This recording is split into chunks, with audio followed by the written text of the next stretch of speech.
symbolique pour indiquer les avalanches sur le couloir H2. Pourquoi le couloir H2? Parce qu'il est sur le territoire de la commune de l'Hospitalet et on a numéroté les couloirs d'avalanche et c'est le deuxième. Donc sur la RN 320, la RN 320 elle a été ouverte, elle a été créée dans les années 80, un petit peu avant 80, ouverte en 77 ou 78 je crois. Et dès les premières années de mise en service, elle a subi des avalanches. Donc au bout de 2 ans d'exploitation, elle a subi des avalanches. Il a été mis en place un dispositif de déclenchement préventif, un déclenchement préventif par explosif qu'on appelait le CATEX. Donc tout ça, déclenchement préventif a fonctionné pendant une quarantaine d'années, a permis d'exploiter la RN 320 en sécurité, de déclencher les avalanches. L'inconvénient c'était que pendant le déclenchement des avalanches, il y avait des fermetures de l'ordre de plusieurs heures, 2 ou 3 heures au début. Et un deuxième type d'avalanche qui n'était pas traité par le déclenchement préventif, ce qu'on appelle les avalanches de bas de pente ou les avalanches de neige de fonte. D'où l'idée de s'affranchir de ce phénomène-là, un phénomène qui avait conduit à des fermetures longues de la RN 320. La dernière fermeture longue, c'est en 2015 pendant plus de 10 jours. Donc à l'issue de cette fermeture-là, il a été décidé dans le cadre de l'accord franco-andorran d'améliorer la viabilité de la route et de renforcer la viabilité de ce secteur-là, d'où l'idée de la création d'une galerie. Donc la galerie par avalanche, c'est quoi? On va le voir, on va s'arrêter pour la regarder depuis le haut. On ne pourra pas s'arrêter en dessous parce qu'on a été contraint de mettre en service pour la période d'hiver, parce que l'itinéraire sur lequel on circule là, la RN22, est elle-même soumise à des couloirs d'avalanche qui ne sont pas traités. Donc on ne pouvait pas prendre le risque de rester ouvert. On a eu de la neige la semaine dernière. On a réussi à déneiger la route pour pouvoir faire le tour aujourd'hui en sécurité. Il n'y a pas de risque d'avalanche, mais ça ne pouvait pas rester comme ça. Donc où j'en étais? Donc le paravalanche, on a eu un financement dans le cadre de l'accord franco-andorran, un financement de 22 millions, je crois, l'accord initial.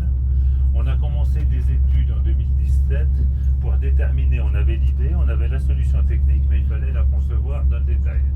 Donc on a commencé par faire des simulations d'avalanche avec un bureau d'études et avec l'appui de RTM, qui est un bureau d'études, une émanation de l'ONF, un bureau d'études de l'État. On a réussi et on a conclu au meilleur compromis coût-efficacité à déterminer une galerie de 300 mètres.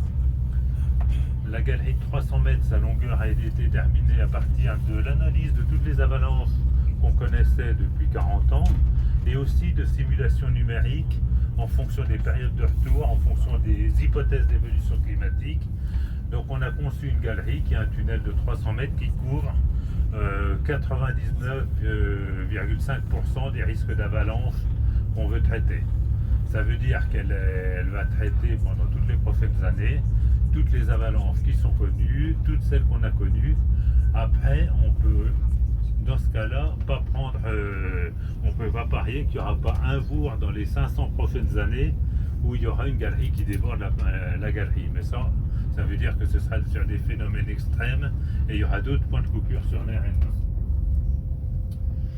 Donc l'ouvrage par lui-même, c'est une galerie qui est couverte. On la verra mieux quand on sera sur la place sur 2/3 de sa longueur.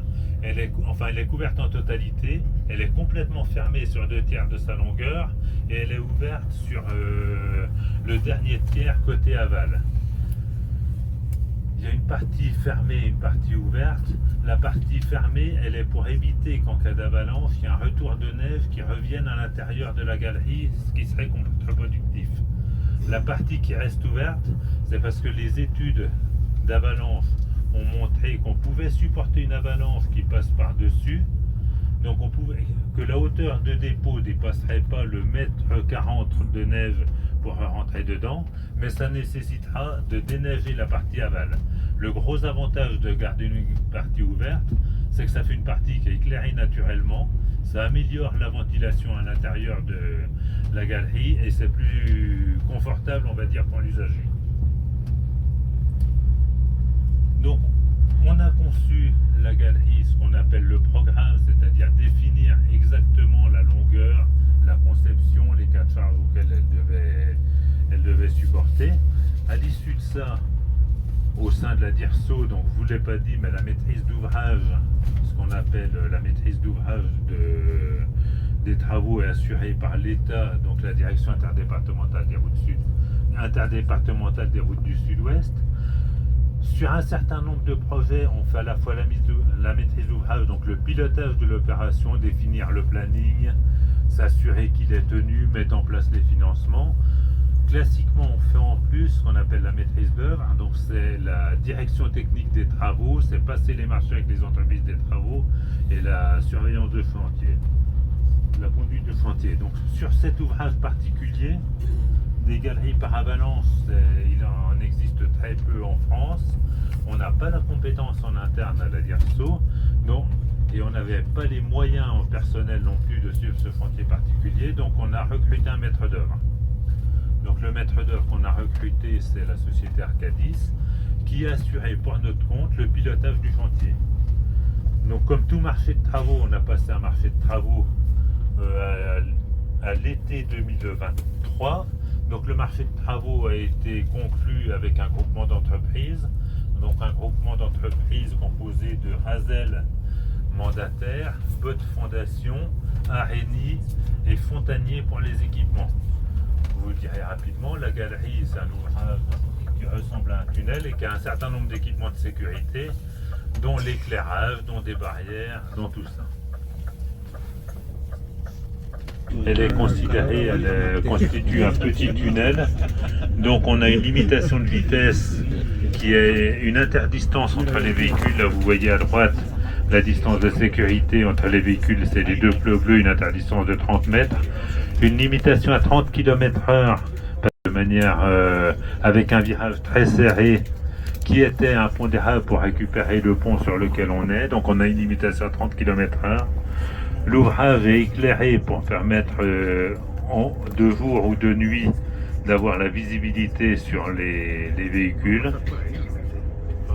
Donc l'ouvrage est équipé comme un tunnel avec ce qu'on appelle les plots de jalonnement à gauche. On aura des postes d'appel d'urgence s'il y a des usagers qui sont en panne qui puissent appeler. Alors là, pour la première saison, qui ne sont pas posés, ça va être terminé l'année prochaine. Et là, on est dans la galerie ouverte, ce qui permet d'avoir quand même de la lumière naturelle et une meilleure ventilation.